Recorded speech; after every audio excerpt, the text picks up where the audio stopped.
এক ইহুদি কিশোর রাসূল সাল্লাল্লাহু আলাইহি ওয়াসাল্লামের খেদমত করতো। ইহুদি কিশোর, কোন ধর্মের কিশোর বলেন তো? ইহুদি কিশোর প্রায় আসতো, রাসূল সাল্লাল্লাহু আলাইহি ওয়াসাল্লামের কাছে আসতো, রাসূল সাল্লাল্লাহু আলাইহি ওয়াসাল্লামের সেবা করতো, কিন্তু তাকে কখনো রাসূল সাল্লাল্লাহু আলাইহি ওয়াসাল্লাম দিনের দাওয়াত দেন নাই।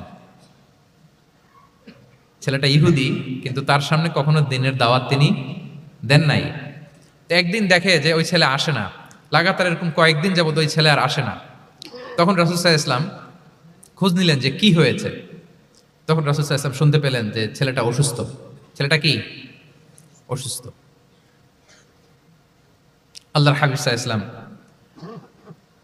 তার বাসায় গেলেন, যে দেখতেন যে বিছানায় পড়ে আছে ছেলেটা।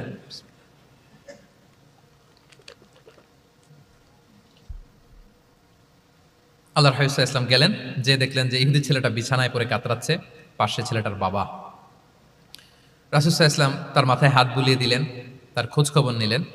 এবার রাসূল সাল্লাল্লাহু আলাইহি ওয়াসাল্লাম বললেন, আসলিম, মানে ইসলাম ধর্ম গ্রহণ করো। ফানাযারা ইলা ওয়াজহি আবি, ইহুদি ছেলেটা তার বাবার চেহারার দিকে তাকালো যে দেখি আব্বা কি বলে। বাবা যেহেতু দাঁড়ায় আছে, ফানাযারা ইলা ওয়াজহি আবি, বাবার চেহারার দিকে মুমূর্ষু ছেলেটা বাবার চেহারার দিকে তাকালো।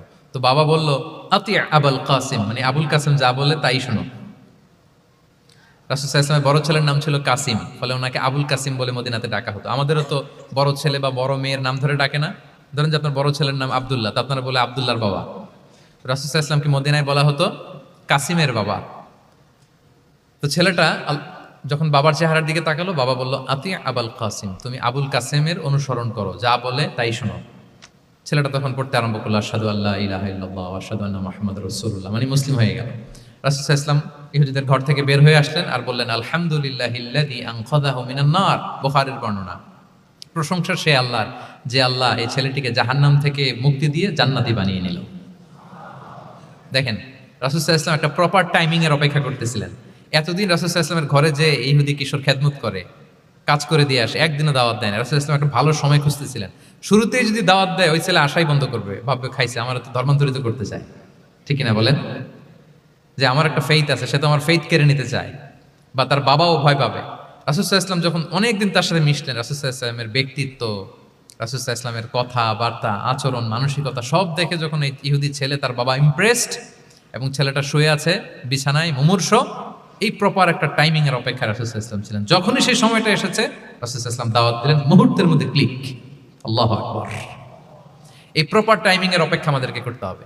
এই সুযোগটা কিন্তু আপনাদের আছে। আমি শুরুতেই বলেছি যে ডক্টরস যারা, তাদের কাছে মানুষ কখন আসে? সুদিনকালে না দুর্দিনকালে? বলেন, তার বিপদ, এর চেয়ে বড় বিপদ নাই। ক্যান্সার নিয়ে আসছে, ডায়াবেটিক্স নিয়ে আসছে, অসুস্থ, অসহায়, মানে ভাবখানা এমন, আপনি ছাড়া তার আর কোনো গতি নেই। ঠিক কিনা বলেন?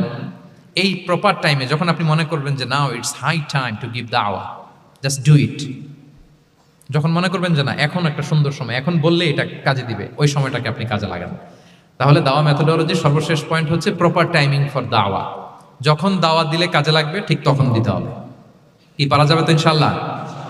আল্লাহ তাআলা আমাদের সবাইকে তৌফিক দান করুন।